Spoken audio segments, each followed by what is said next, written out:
I guess I can do like a brief overview of what we've been up to since the last time I posted anything, which was about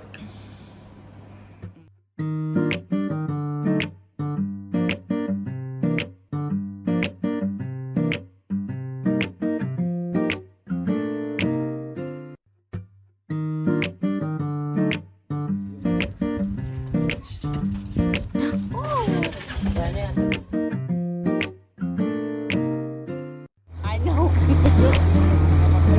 I don't wanna swim. But no, I'm constantly got the water.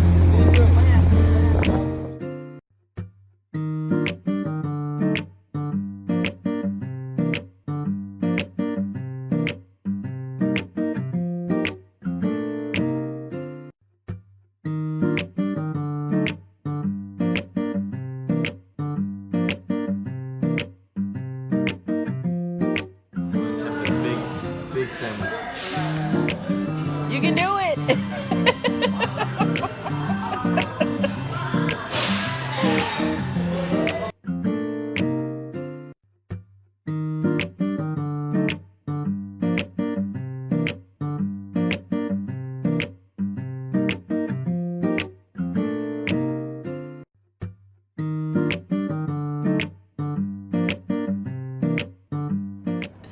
Hey, and welcome back to our travel channel. I really should say my travel channel because Tony never does anything on here. Um, we have officially been in Tanzania for 6 months, and I just wanted to talk to the camera. I never know which way to look. I just wanted to give you all an update about what we've been doing here, how it's been, my thoughts. I have some notes that I put on my other phone, so I will be looking down. But I guess I can do like a brief overview of what we've been up to since the last time I posted anything, which was about, yeah, let's not talk about that. So we have, the last time we spoke, I don't know, what have I been up to? Living. Honestly, it's like people expect that when you move to a different country that your life changes completely, and it doesn't. The same general rules for staying alive and being able to eat are the same for the most part everywhere you go, unless you're on some remote island where you have to kill your food. And that's not where we are. We're in East Africa's largest city, Dar es Salaam. So we've just been working on business ideas, trying to, one, make some of the money back that we have spent since we've been here. Two, I've been working on, and so has my husband, has been working on getting closer to the Most High and using this, I guess at this point, we just see it as downtime to rest and recuperate from life in the West. You all live there. You know that it can be very difficult and very stressful and straining. And honestly, we've had a rough, life together. Seriously, we've been through some things. So coming here, we really wanted it to be a greater experience of being able to be rejuvenated, and I'll get to that. So we did go to the UK to visit a friend. We were there for 7 or 8 days, and it was, honestly, I love international travel, and if I could travel all over the world on someone else's dime, or if I had lots and lots of money, I would do it. We got to spend a day in Paris because our layover was about 8 to 10 hours in Paris. So we took advantage, and we just had an absolute blast. Like, if you've ever wanted to go to Paris and you think that it won't live up to your expectations, you are wrong, Leonidas. You are wrong. It will. I think that it will surpass your expectations. Paris is absolutely beautiful. It's absolutely breathtakingly picturesque. The people were nice enough. They're not super helpful, so there is that. People say that Parisians aren't the nicest, most helpful people, and I agree. I did meet a couple of people who were willing to help in the airport because the airport is massive, and just getting out of the airport is a thing. I mean, I say massive. It is a massive airport. And then since we only had a day there, we spent about 6 hours in the city. We got Lime bikes and rode around, saw the Eiffel Tower, the Louvre, like on the Louvre was the peripheral, like we're driving past because our main goal was to get to the Eiffel Tower. And we were there at the perfect time because it was like early in the morning until the early evening. So we got to spend to me, for a 1-day experience in Paris, the best time I think it would have been for us would have been to be there at that time. I'm sure Paris is gorgeous at night, but I don't want to get hit by a car trying to ride a line bike through the city.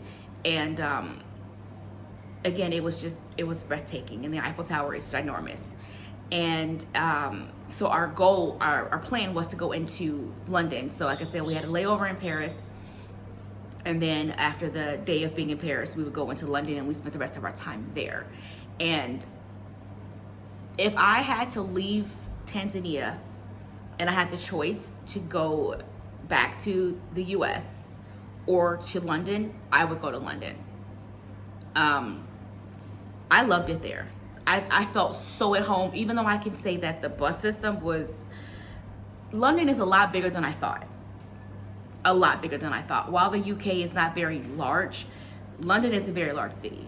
And but the buses and the trains, they run like nothing I've ever seen. And I'm from Chicago, and we have a pretty awesome transit system there. And I loved it. The food we basically ate American food. Like, we didn't even try to eat anything that's like traditionally British. No fish and chips, no kidney pie. I don't even know what to eat. We went and had Italian food. We ate we even found a food truck that sold empanadas that were like Puerto Rican empanadas. Like we ate and ate and ate and ate, and then we shopped and we saw the sights. We saw all the sights. Big Ben, wherever Queen Elizabeth lives or supposed to live. I don't know if she actually lives there, because I wouldn't live someplace where all these people are taking pictures outside my house. Like, I don't think she actually lives there. Buckingham Palace.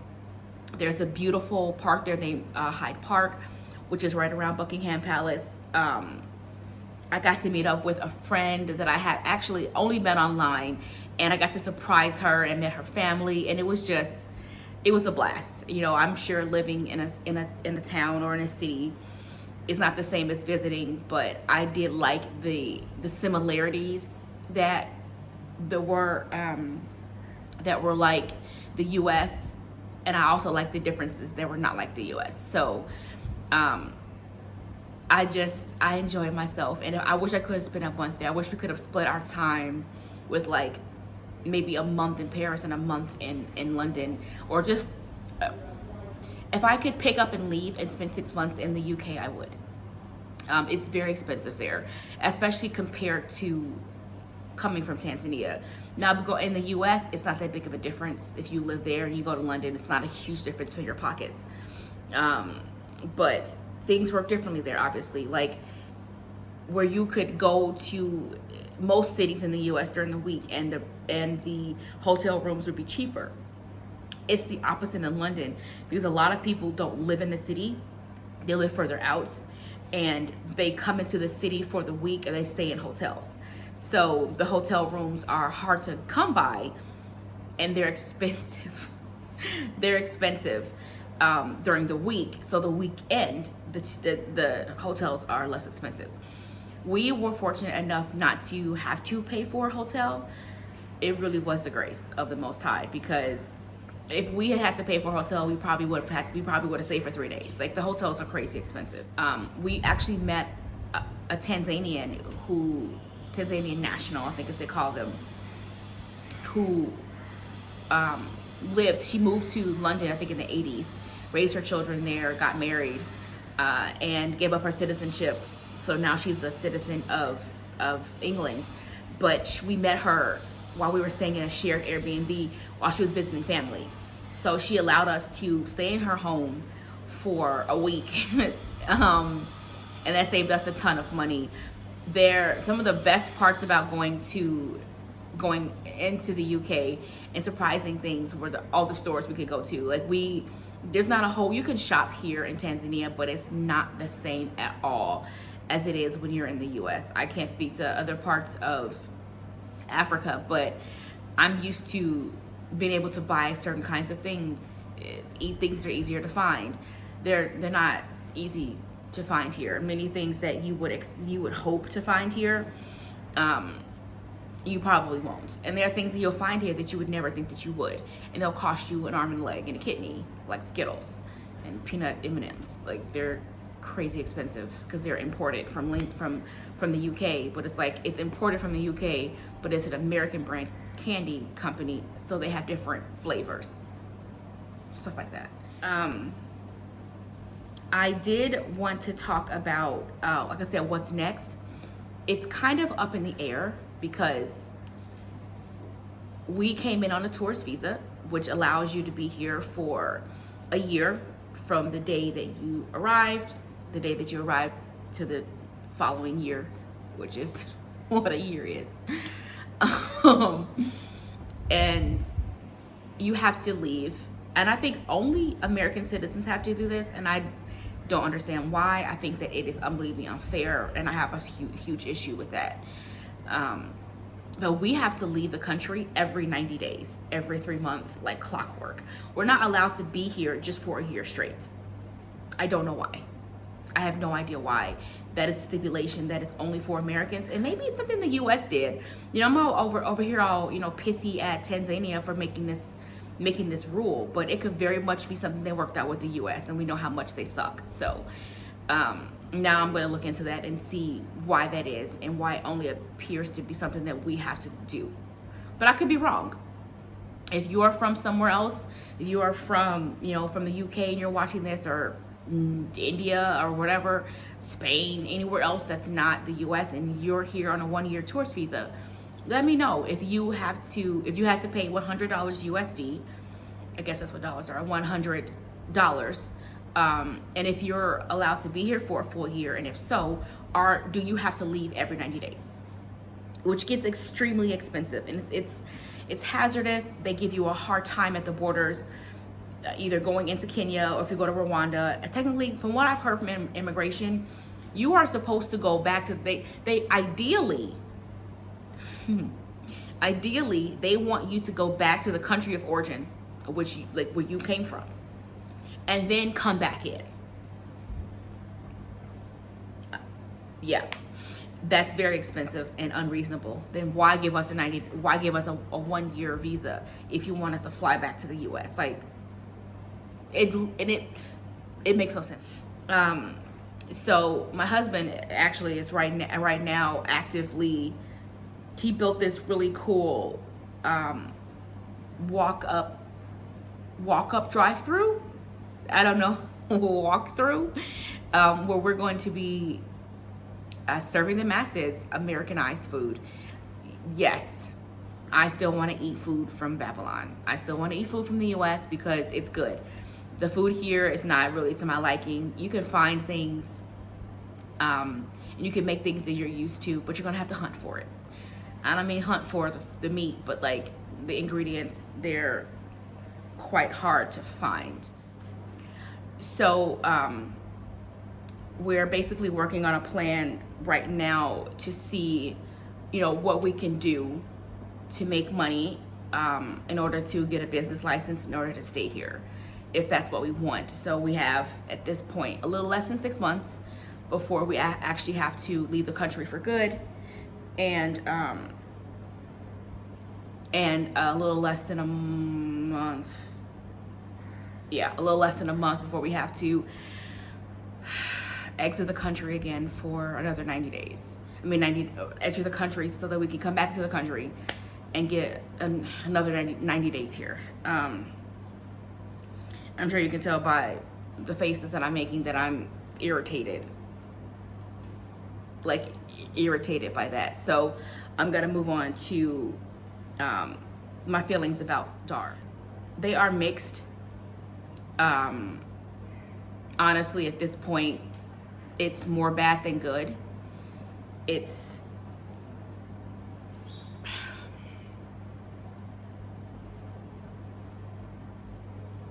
hard to say because people will see this as negative, and that's just how they'll see it.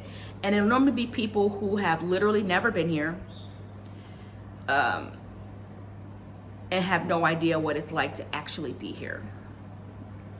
I have met quite a few people who have been here for longer than I have, or even just arrived. And the general consensus, and I'll say it again, is that they don't really want us here. I don't know if that means Americans. I don't know if that means African Americans. They consider us to be Black Americans. They almost don't even consider us to be African. So, you know, there's feelings behind that. Now, if you're coming here and you're white or you're Asian, you'll have a ball. They'll treat you like royalty.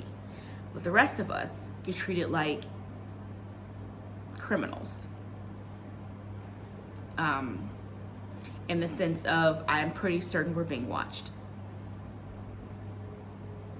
Pretty sure we are. So, like I said, there are some good experiences and there are some bad experiences, and all of the bad experiences are not necessarily the Tanzanians. Some of the bad experiences are African Americans. I didn't want that to be a thing.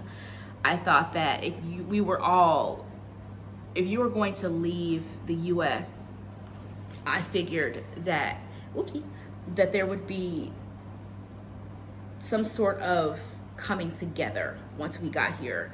But it seems like the people who have gathered up their money and their families and open businesses and are coming here and being successful, they don't really want to come together as a community. And that's exactly what we're missing here. We're missing a community where we can trade amongst ourselves, live amongst each other, work through problems together, celebrate together, come together, pray together, talk together, build together. We don't have that. We don't have it because of whatever reason. I don't want to speculate. It's quite frustrating to be here and like get prices for Mzungu and then know that the price they're charging you is drastically more. And people tell me, oh, well, that's just the culture. You should just be able to negotiate. You should expect that because that's just how they are, and da da da da. Okay, if the culture is that you are going to steal from me, then why would I want to be in a place like that? I can give examples. On a small level, you overcharge me for fruit. Okay, well, it doesn't seem like that much, but if I'm constantly buying fruit from you and you're constantly overcharging me, the shit adds up. On a larger scale, the couch that I'm sitting on was handmade by this man who I found through a local, who I met at an Airbnb, who claims to be a Christian. And I say claims to be a Christian because of what I'm going to say after this. It's a 3-seater couch with a chase, and I'll put a picture somewhere so you can see it. You know, it's nice enough. It's not amazing. It's a pretty couch. It is. I like the color. I like the way that we got what we wanted in a sense. But there's someone that I know who lives in Arusha. She came in from the US and she bought a couch. And she purchased her couch and she asked someone, they charged her the amount of money charged her for her couch. And then she asked either a local or someone else how much it would normally cost for a couch like hers to be made. The price they quoted her was 200,000 T shillings, which is about 100 bucks USD. She paid 600,000 for her couch. And you think, oh, well, that's just a one-off. No. I too paid 600,000 for my couch and 600,000 for my bed. So I asked the guy that drives us around, who's been in our house several times, he sat on our couch, and I said, the couch that I have in my house, how much do you think, how much would you have paid for it? He was like, I don't know, 150? That's not USD, that's in T shillings. He thinks that I should have only paid 150,000 T shillings for my sofa when I paid 600,000 for each piece. My couch was delivered dirty. It was delivered wet. Not because they had just cleaned it, but because it rained and they didn't cover my couch. So it's things like that. So the idea that I should be able to come in here and negotiate down from the overprice, the overcharge, is bleeping ridiculous. If that is the culture of the people here, then I don't like their culture and I don't like the people. This is a reoccurring theme, and I'll talk about it until it changes. Because regardless of what your culture is, if your culture is to rob people, the culture is bad. Now I say that because I trusted the person who told me this is what the couch should cost. He recommended this person, and I guarantee you he got a kickback from that overcharge. So I'm gonna find him. I'm gonna go to his church and I'm gonna talk to his pastor. Because at this point, if we don't hold people accountable for overcharging us, AKA robbing us, then they'll continue to do it. We didn't come here with $500,000. I don't know anybody that did. I didn't come here to be treated as if I'm rich, or as if, and even if I were rich, it is not fair for you to charge me more money for something simply because you think I have it. Even if I do have it, that's not the point. If you have no integrity, you don't deserve my money, nor do you deserve my grace. So I'm done with that.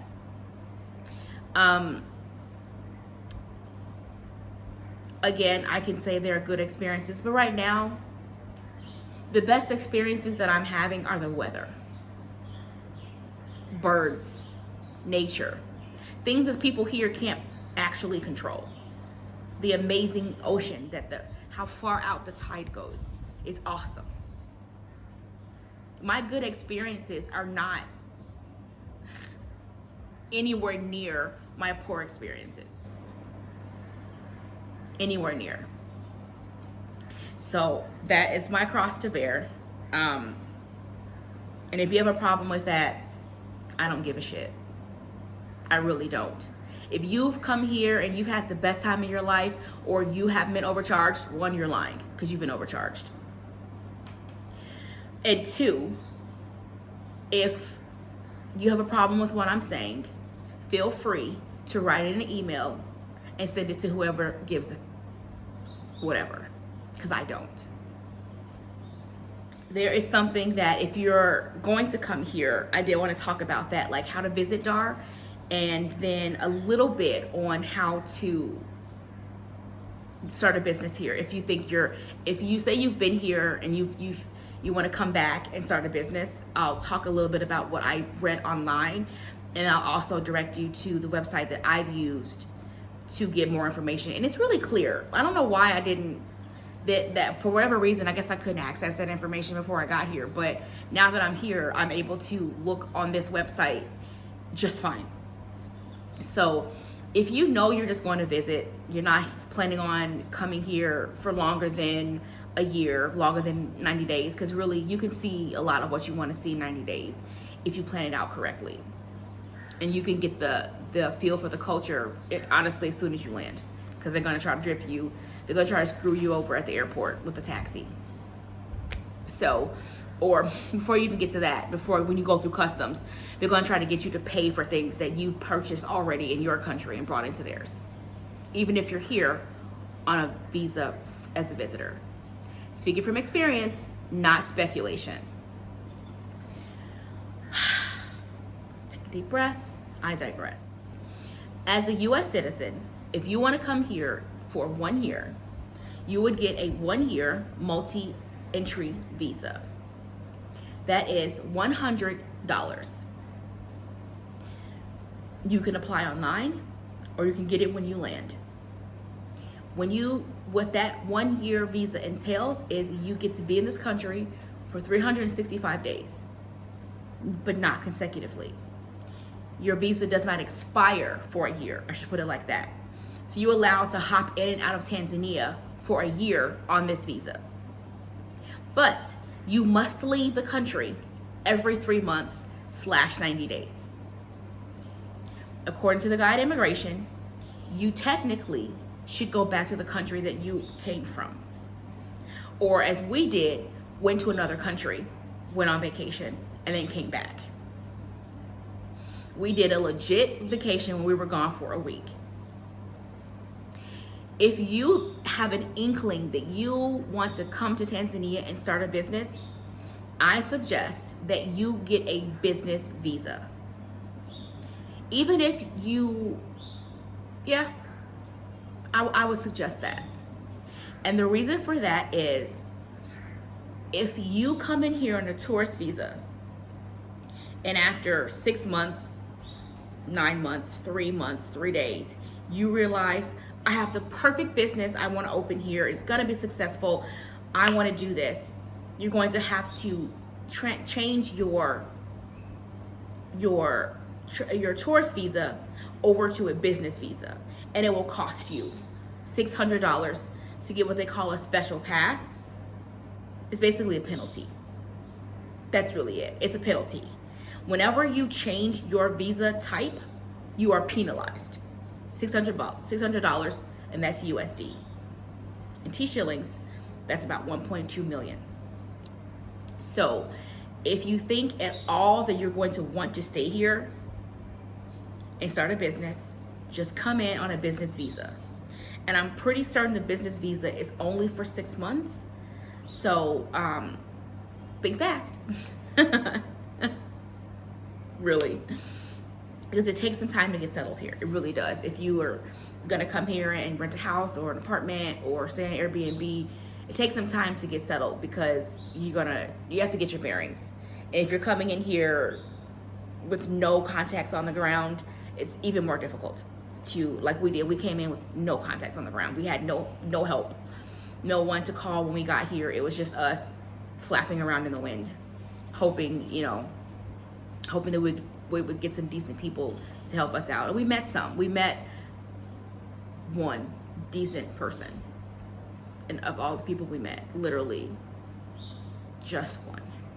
2, because we met someone where we met a lady, a Tanzanian who now lives in London, who helped us out when we went there. So 2 of all the people we've met. And like that's really that's the meat of it as far as just getting here. If you're gonna come in, you can come in one of 2 ways. You can also come in as a volunteer or on missionary work. You can come in as an employee if you get a job here. But most people that I know, especially the diaspora, and I'll touch on that word in just a minute. The diaspora, meaning people who were taken as slaves and want to come back to Africa. That's what we call ourselves, diaspora. If you think you're gonna come here and open a business, just come in on a business visa.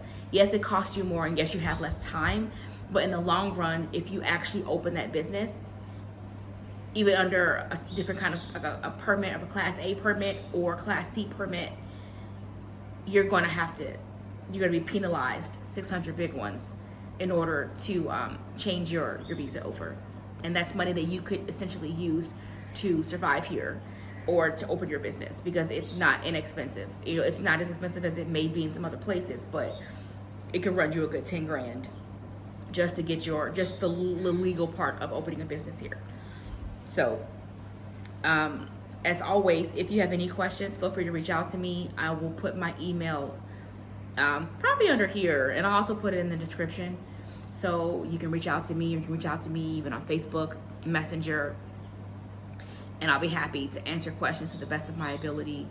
I would always suggest that you read it for yourself. You read it for yourself, because many of us in the diaspora are either screwing people over to stay here, or getting screwed over and can't stay here. And we've run into some issues with people from the diaspora falsifying information or charging for something that's free. And because I didn't know, I didn't do my due diligence, I got several times by the people here, both locals and foreigners, Mzungu, as I like to call us. I want to touch on the diaspora. So Tanzania has their own diaspora. So if you go on the website that I'm gonna actually link in the description, and you see diaspora, and all the things for the diaspora are significantly cheaper than they are for anyone else, that does not apply to you. It does not apply to you unless you are a former Tanzanian national. The word diaspora for us, as people taken from West Africa, and even in West Africa, means that we belong to they recognize that we belong to those areas. East Africa does not see us that way. And it is painfully obvious that they don't see us that way. So when we read the word diaspora on their Tanzanian websites, they are referring to their former Tanzanian citizens who now hold citizenship in another country, because Tanzania does not offer dual citizenship. So there's that. I feel like this information was kind of jumbled. In my mind, I was gonna be a lot more organized and a lot less angry. But it didn't work out that way. So this is who you get. This is what you get, you know, from me. But this is my 6-month update. There's really not much to update on besides my feelings, and I've shared enough. So again, if you have any questions, feel free to reach out to me. Thank you so much for watching.